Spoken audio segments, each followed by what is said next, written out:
welcome back to Southern Oregon Housing Podcast. I'm Alice Lema. I'm a principal broker at Home and Land Real Estate. And today we want to talk for a few minutes about how to navigate multi-generational living.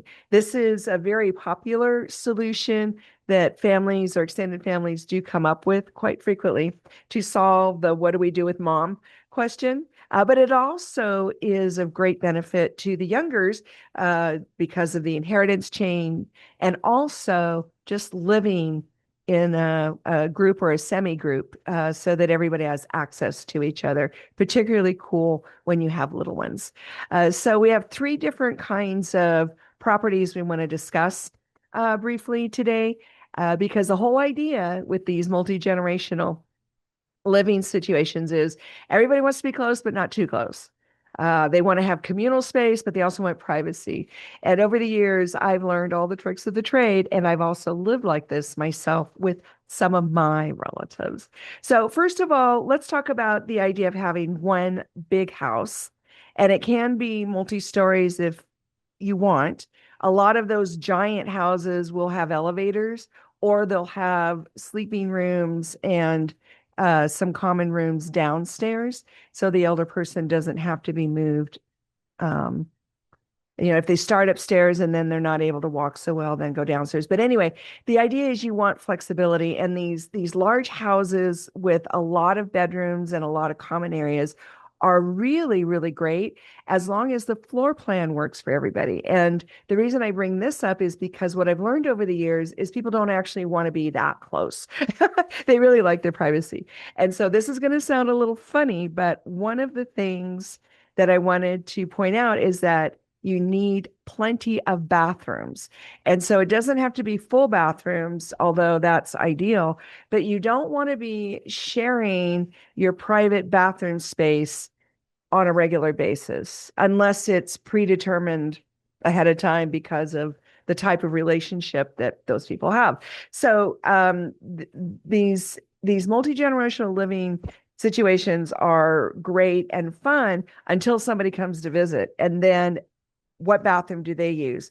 So just make sure you have one extra bathroom more than you need for guests or overnight people and stuff like that.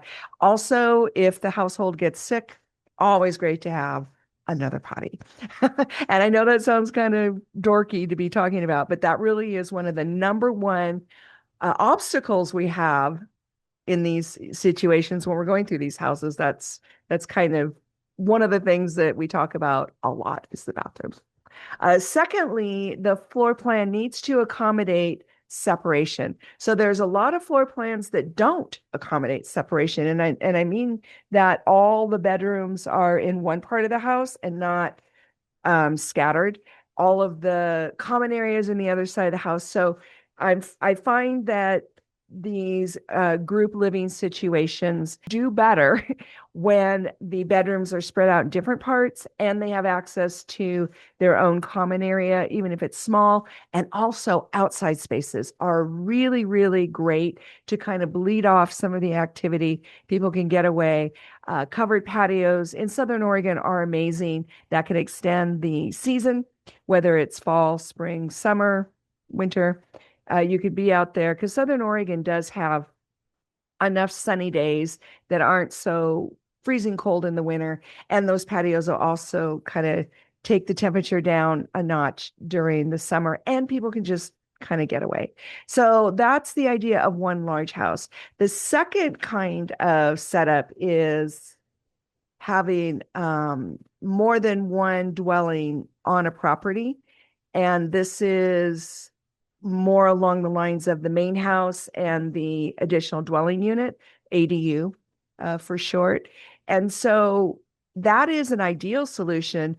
But what I find is that a lot of times the main family has a lot more people because they usually have children and of all ages or just more people. And so the main house gets taken over by the youngers, and that leaves the ADU, which is frequently 800 square feet to 1,000 square feet for the elder. And I get a lot of pushback from the older people. It's like they don't want to live that small. In the grand scheme of things, downsizing when they think about it, they say, oh yeah, I could do that. And then you take them in there and it doesn't always fly. So if you are looking at that kind of scenario where there's more than one house on the property, then maybe in the back of your mind, have a budget to make the little house a little bit bigger, as long as the county that you're in will allow for that. But if that is the solution you're looking at, let's talk more detail, because I have a lot of experience with the county and the cities in the building department, and working out what we can do and can't do for that extra second house.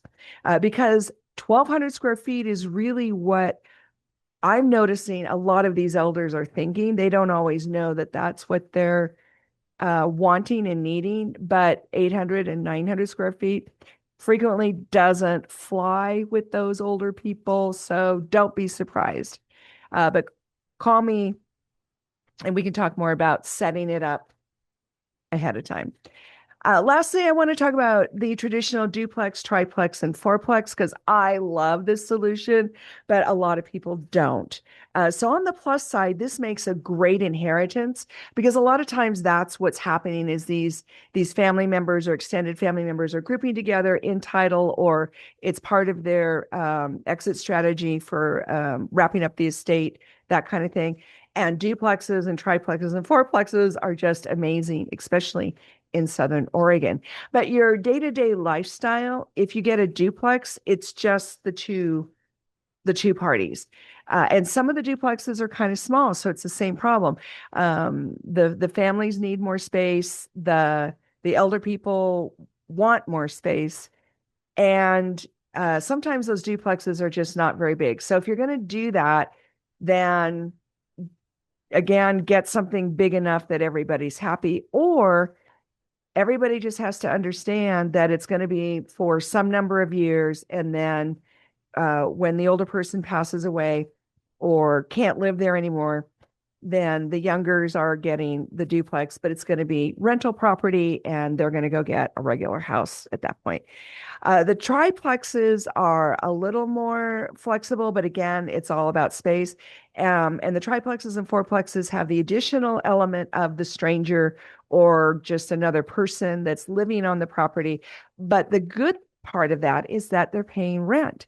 So you have your family unit, which a lot of times they don't pay rent. I recommend they do, but the tenant in the triplex or fourplex, so you might have one or two extra people putting money into the monthly budget, and that is going to help pre-qualify you if you're getting a mortgage. And it's also just nice to have that mortgage offset, because especially in Southern Oregon, sometimes these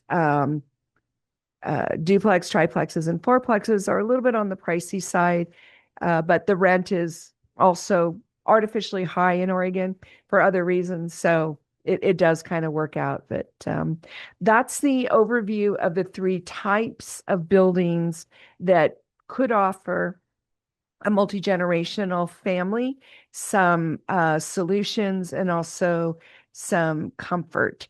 And that's really what it's about. You want to be comfortable day to day. You also want it to be financially comfortable in the moment and financially advantageous in the future. So the resale on those big houses, especially if they're on rural property, is really, really good in Southern Oregon. So no worries there. The two house situation, we have a main house and an ADU. Those are also relatively resale ready. They go up in value. They don't go up quite as fast as the bigger houses. And I know that's counterproductive in our minds, because the big houses have a smaller buyer pool. And then the duplex, triplex, and fourplex, always a great thing to have in your portfolio, because they're so flexible later on. So give me a call, give me a text, so we can talk about what you want to do with your possible multiple generational life. 541-301-7980. That's 541-301-7980. I want to be your agent. I'm great in these situations. Great listing agent if somebody needs to sell one or two properties to move into this kind of a situation. But I'm also a great buyer's agent and great with investments. So give me a call, give me a text. In the meantime, have a great Southern Oregon weekend. We'll see you next time. Bye, folks.